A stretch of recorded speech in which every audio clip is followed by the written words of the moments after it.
আজকে নির্লজ্জ রাজনৈতিক হস্তক্ষেপ একেবারেই স্পষ্ট।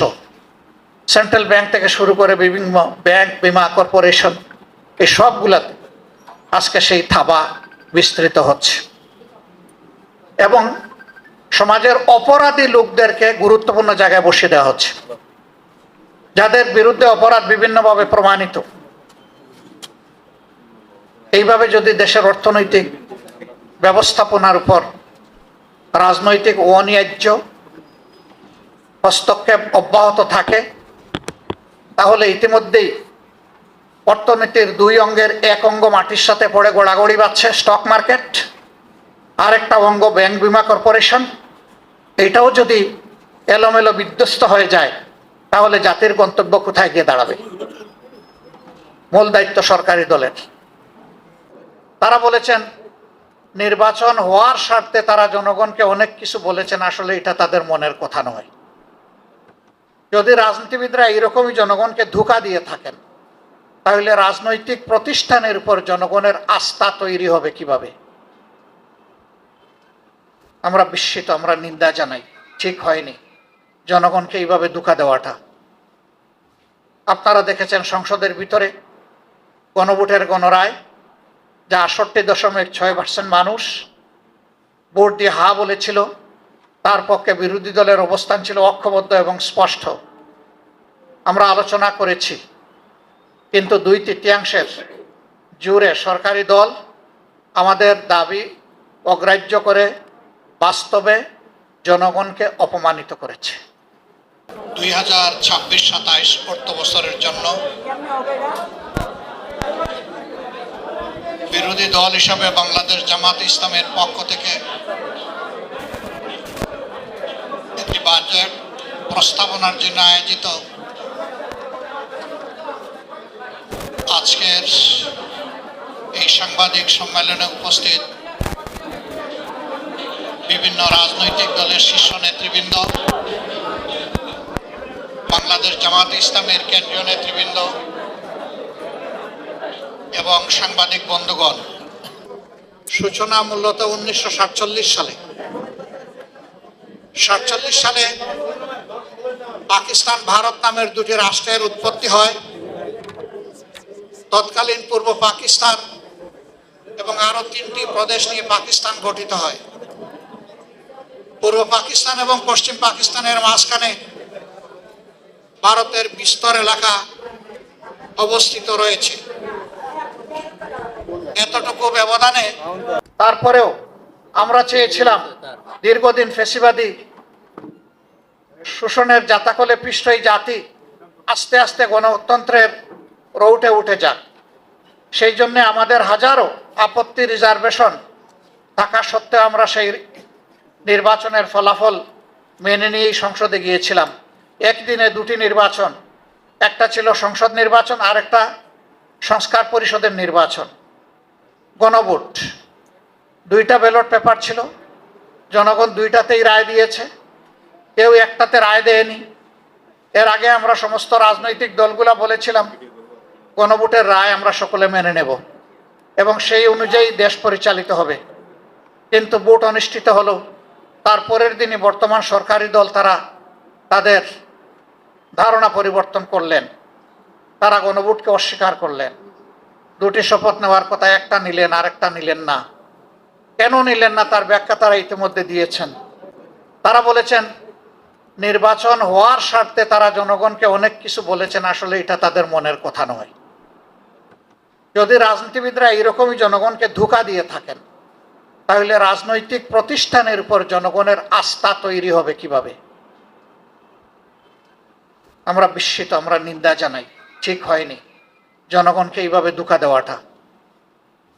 আপনারা দেখেছেন সংসদের ভিতরে গণভোটের গণরায়, যা ৬৮.৬% মানুষ ভোট দিয়ে হা বলেছিল, তার পক্ষে বিরোধী দলের অবস্থান ছিল ঐক্যবদ্ধ এবং স্পষ্ট।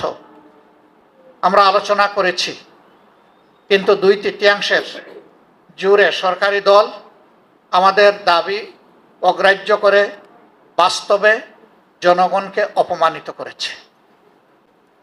গণভোটের রায় ব্যর্থ হওয়ার দলিল বাংলাদেশেও নাই, বিশ্বেও নাই। গণভোট বাংলাদেশে নতুন ছিল না, এটি চতুর্থ গণভোট। এর আগে 3টে গণভোট অনুষ্ঠিত হয়েছে এবং যথারীতি তার গণরায় বাস্তবায়িত হয়েছে, কিন্তু এবারে সেই প্রথমে বিপত্তি ঘটল। আমরা জানি কি জন্য ঘটেছে। আমরা যা আশঙ্কা করেছিলাম এখন তা স্পষ্ট হয়ে উঠেছে সমাজে। আর্থিক, রাজনৈতিক, প্রাতিষ্ঠানিক, সাংবিধানিক সকল জায়গায় আজকে নির্লজ্জ রাজনৈতিক হস্তক্ষেপ একেবারেই স্পষ্ট। সেন্ট্রাল ব্যাংক থেকে শুরু করে বিভিন্ন ব্যাংক, বীমা কর্পোরেশন, এই সবগুলাতে আজকে সেই থাবা বিস্তৃত হচ্ছে এবং সমাজের অপরাধী লোকদেরকে গুরুত্বপূর্ণ জায়গায় বসিয়ে দেওয়া হচ্ছে, যাদের বিরুদ্ধে অপরাধ বিভিন্নভাবে প্রমাণিত।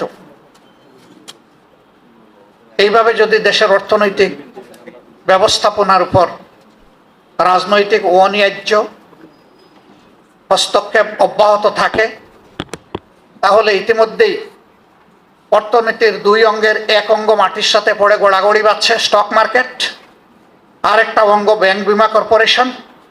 এটাও যদি এলোমেলো বিধ্বস্ত হয়ে যায় তাহলে জাতির গন্তব্য কোথায় গিয়ে দাঁড়াবে?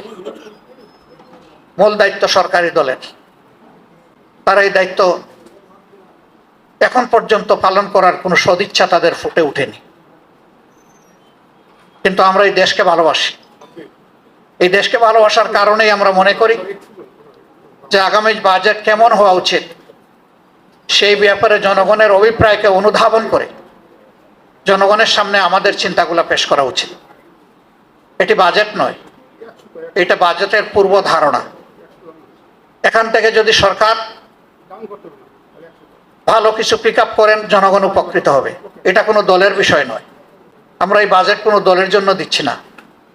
এই বাজেট 18 বা 20 কোটি মানুষের জন্য হতে পারে। আমরা যে প্রস্তাবনাটা জনগণের সামনে পেশ করব, এটা শর্ত আছে। এই বাজেট বাস্তবায়নের জন্য সততা, স্বচ্ছতা লাগবে, জবাবদিহিতা লাগবে। সততা, স্বচ্ছতা, জবাবদিহিতা যদি নিশ্চিত করা যায়, আমরা মনে করি যে বাজেট প্রস্তাবনা আমরা করব সেটা অবশ্যই অর্জনযোগ্য, এটা অর্জন করা সম্ভব। কিন্তু যদি সততা, স্বচ্ছতা এবং অ্যাকাউন্টেবিলিটি না থাকে, তাহলে যে বাজেট সরকারই দেব ওই বাজেট কার্যকর হবে না। আরও কিছু বিষয় আমাদের প্রস্তাবনায় থাকবে, সেটা এখানে এবং সংসদে। আমাদের ফিসকাল ইয়ার হচ্ছে জুলাই টু জুন। জুন মাস বর্ষা, খরা, দুর্যোগ, সাইক্লোন এগুলাতে সাধারণত আমাদের দেশ আক্রান্ত হয়। আমরা লক্ষ্য করি এডিপির একটা বিশাল অংশ শেষের 2 মাসে তাড়াহুড়া করে বাস্তবায়নের চেষ্টা করা হয়। এটি বাস্তবায়ন নয়, এটি হচ্ছে গণলুটপাট। এর সুফল জনগণ পায় না, কিছু অসৎ সুবিধাভোগীদের পকেটে এর সুফল চলে যায়। আমরা সংসদে প্রস্তাব দেব যে আমাদের ফিসকাল ইয়ারটি ক্যালেন্ডার ইয়ারের সাথে মিলিয়ে করা হোক। তাহলে বর্ষার পানিতে আমাদের টাকাগুলা ধুয়ে মুছে সাফ হয়ে যাবে না, এই টাকাগুলার খবর পাওয়া যাবে ইনশাল্লাহ। নিয়ম রয়েছে, সম্পূরক বাজেট বর্ষর পুরা হওয়ার মিনিমাম 3 মাস আগে সংসদে পেশ করতে হবে, কিন্তু আমরা সম্পূরক বাজেট পাবো এই শেষ মাসে। বৈধ, অবৈধ, ন্যায্য, অন্যায্য সব খরচ হয়ে গেল, কালো সাদা একাকার হয়ে গেল। তারপরে সম্পূরক বাজেট সংসদের সামনে আসলো, তাতে জনগণের লাভ কি? আমরা কথা বললেই বা তার বেনিফিট কি? এই বিষয়গুলো আমাদের আগামীতে সংসদের ভিতরে প্রস্তাবনায় থাকবে ইনশাল্লাহ। আরো অনেকগুলো মৌলিক বিষয়, আমাদের ট্যাক্সেশন কালেকশনের যে পদ্ধতি রয়েছে এটা দারুণ ত্রুটিপূর্ণ। যারা ট্যাক্স দেন তারা 3টা ট্যাক্স দেন। একটা ট্যাক্স ট্রেজারিতে জমা হয়, একটা কিছু ব্যক্তির পকেটে যায় যারা ট্যাক্স কালেকশন করেন, আমি সবার কথা বলছি না কিন্তু অনেকেই, আরেকটা চাঁদাবাজদের পকেটে যায়, ব্যবসায়ীরা অতিষ্ঠ, যার কারণে ট্রেজারির ট্যাক্সটা তার টার্নওভার ভলিউমের দিক থেকে ছোট হয়ে আসে। এখানে যদি সততা এবং স্বচ্ছতা মেনটেন করা যায়, অটোমেটিক্যালি ব্যবসায়ীরা বিপুল উৎসাহ নিয়ে আরও বেশি ট্যাক্স দেবেন জনগণ রাষ্ট্রকে। রাষ্ট্র এবং জনগণ উপকৃত হবে। তাছাড়া ট্যাক্স বেসও সম্প্রসারণ করার প্রয়োজনকে আমরা অস্বীকার করি না। এই সবগুলোই আমাদের কনসিডারেশনে ইনশাল্লাহ থাকবে। এসবগুলো সামনে রেখেই আজকে আমরা প্রিয় দেশবাসীর কাছে জনবান্ধব একটি বাজেট প্রস্তাবনা আমাদের বিবেচনায় আমরা পেশ করতে যাচ্ছি। এর আসল বিচারক হবেন জনগণ। এ বাজেট পেশ করার পরে আমরা সচেতন জনগণের কাছ থেকে ফিডব্যাক আশা করব। আমাদের কোনো প্রস্তাবনা তাদের কাছে ভালো লাগলে সেটা বলার দরকার নেই, কিন্তু কোনো প্রস্তাবনা যদি জনস্বার্থের বিপক্ষে হয় তারা যেন আমাদের দৃষ্টি আকর্ষণ করে, আমাদের সমালোচনা করে, আমাদেরকে সহযোগিতা করেন। আমরা দৃষ্টি আকর্ষণ এবং সমালোচনাকে অভিনন্দন জানাবো। এখান থেকে শিখব, আমাদের জ্ঞানের ঘাটতি পূরণ করব, জনগণের জন্য আগামীতে আরো সুন্দর এবং আরো পরিপূর্ণ চিন্তা করার প্রয়াস পাব। আজকের এই সম্মেলনে আপনারা যারা এসেছেন, আবারও সবাইকে আমাদের পক্ষ থেকে কৃতজ্ঞতা এবং অভিনন্দন জানিয়ে আপাতত আমার বক্তব্য এখানেই শেষ করছি। আল্লাহ তাআলা আগামীতে মিলেমিশে জনগণের আকাঙ্ক্ষার একটা বাংলাদেশ আমাদেরকে গড়ে তোলার তৌফিক দান করুন। আসসালামু আলাইকুম ওয়া রাহমাতুল্লাহি ওয়া বারাকাতুহু।